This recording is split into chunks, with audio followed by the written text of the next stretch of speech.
Nothing really interesting is happening in the news cycle right now. The government's reopened. Taxes are starting to be filed, and things are just chugging along as normal. February is always a pretty slow month, in my opinion. There's not a whole lot that actually happens in February, from my understanding and from my experience. So I thought I would talk about an issue that's bothered me for a long time. It is a current event, but no one's really talking about it right now. So what am I talking about? We need to change the way we look at drug education. Because in the United States, drugs are a very prevalent part of our culture. Whether you like to admit it or not, America runs, Dunkin' Donuts has this great tagline, America runs on Dunkin's. No, America runs on cocaine, meth, heroin, and weed, and alcohol. That's what America really runs on. And we need to redefine how we're looking at drugs, how we're looking at drug education. Because here's what kids are being taught in school. They're being taught that weed is the worst thing ever. It's going to lead you to do crack and heroin and meth and all this other crazy shit. It's going to lead you to do painkillers, and you're going to become a drug zombie at age 13. And you have to not touch any drugs because it's going to make you bad. Now, what they fail to tell you is that many of the drugs that you're told about can actually have beneficial effects in the right doses. There's a gentleman named Howard Bloom who has written several books. He's been on the Amazing Atheists YouTube channel, and he's a pretty prolific figure in entertainment and science himself. And he has a quote that is very relevant here, that any cure in excess is a poison, and any poison in a low enough dosage is a cure or can help. And it's basically a kind of an inversion of any good thing. Too much of a good thing is bad. And that's very much true.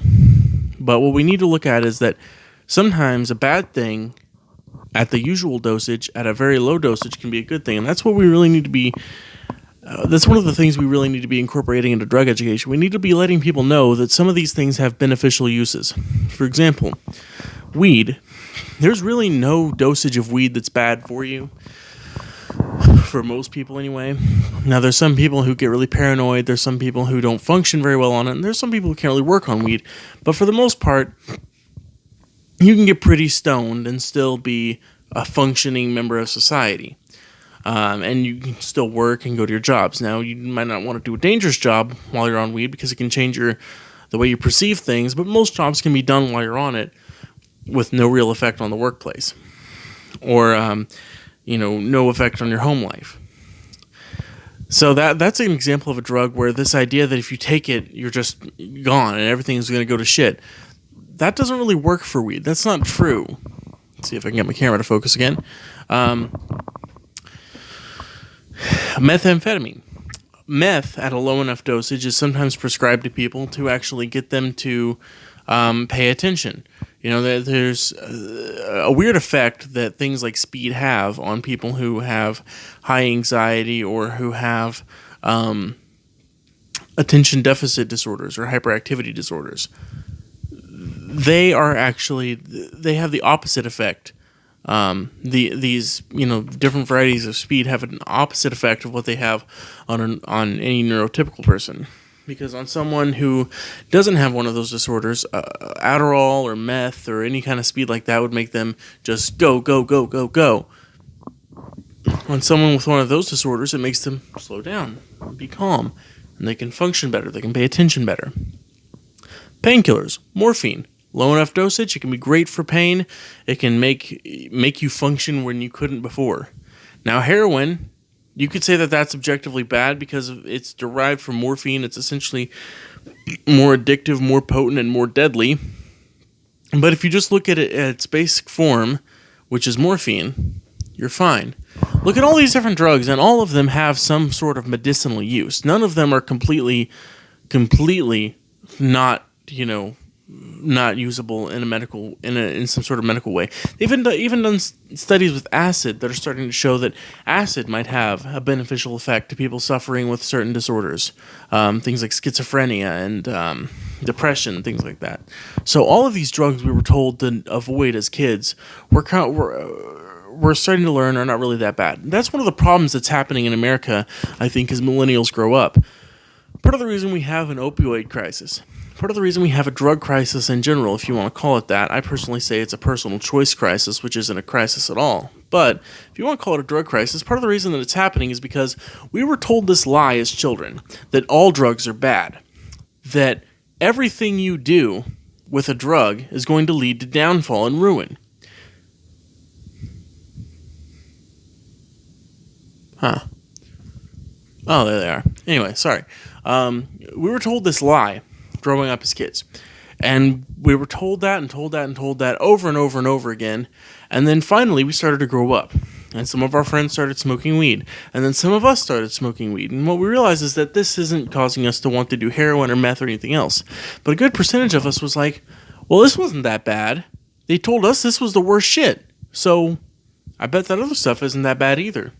And then all it takes is a couple times of trying it out to see if you like it, and suddenly you're hooked. I'm talking about meth, I'm talking about heroin, I'm talking about cocaine, all these different drugs. Weed is not a gateway drug until you tell people weed is the worst thing ever. Weed is a gateway drug. Weed is the worst shit that you could possibly put in your body, and it's going to cause you to do cocaine, and cocaine's the worst shit you could put in your body, and heroin's the worst thing.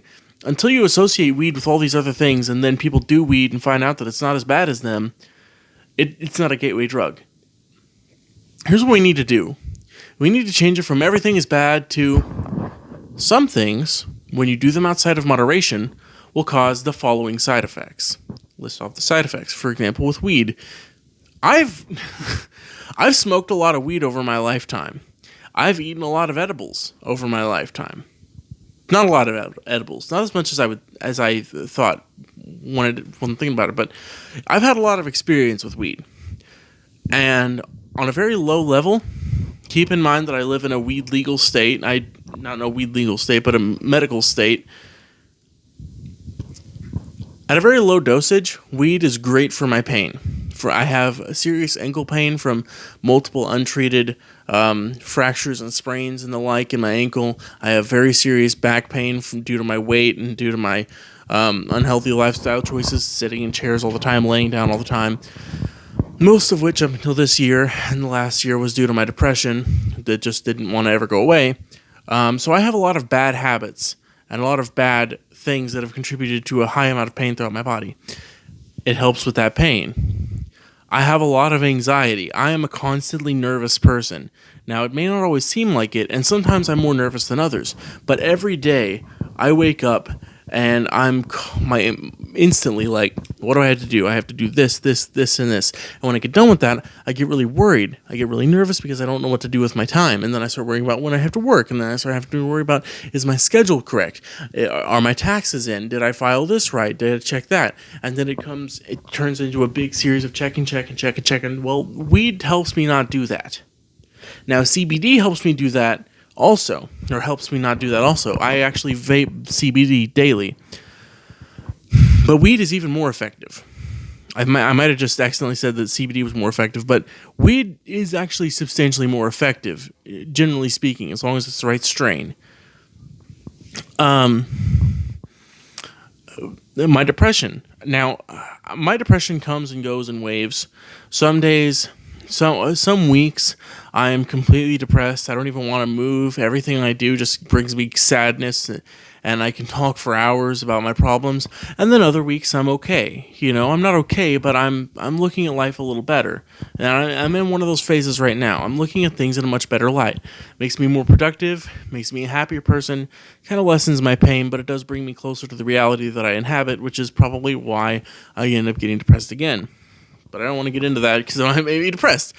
But it helps with that. It helps me not think about reality. It helps me not think about my mental illnesses. It helps me not think about my life choices. It helps me remove myself from the consequences of my life, which sounds like something you wouldn't want to do. But when you're someone who has this constant anxious feeling and this constant depression, feeling feeling sort of separated from what you've done in your life is very beneficial. It helps you remember that you're just a human, that you make mistakes, and that they're not all bad. So there's a litany of things that weed helps me with. And I didn't find that out till I had actually experimented with weed. No one ever told me that growing up. No one ever told me that weed had medical benefits until I started doing it.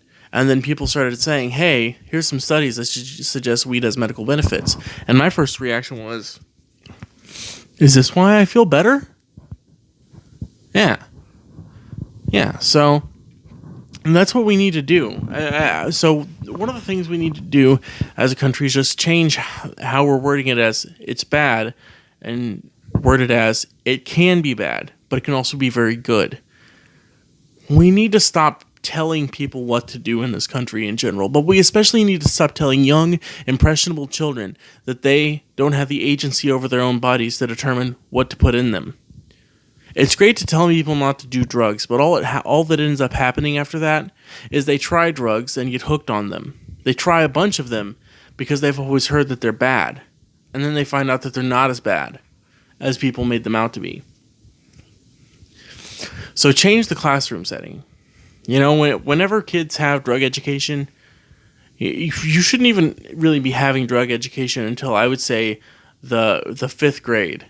When you hit 5th grade, they should bring you into a room and say, you're getting to the age now where you're going to be presented with drugs and alcohol, which I don't know why they're separated, but you're going to be separated. You're going to be exposed to these mind-altering substances. You're going to be exposed to these things that may cause negative side effects if you do them the wrong way. Here's what you need to do them responsibly. Don't drink and drive. Don't operate heavy machinery like cars, or don't let anyone else drive you when they're smoking weed or when they're on meth or heroin or a painkiller, as long as it's prescribed. Not if it's not prescribed to them. And don't put yourself in vulnerable situations where you might be taken advantage of, either financially or sexually or physically in some way, when you're experimenting with these things or when you're using them at any time. Change the education so that people know what to expect when they come into this world, instead of just saying that we need to not do them ever, because people are not going to just not do them. That's not how we operate as a species. It never is. It never has been. Anyway, if you enjoyed this video, please like, comment, rate, subscribe. You know what to do. Remember, have a good day if you deserve one, and if you don't, well, you're dealing with that, I'm sure.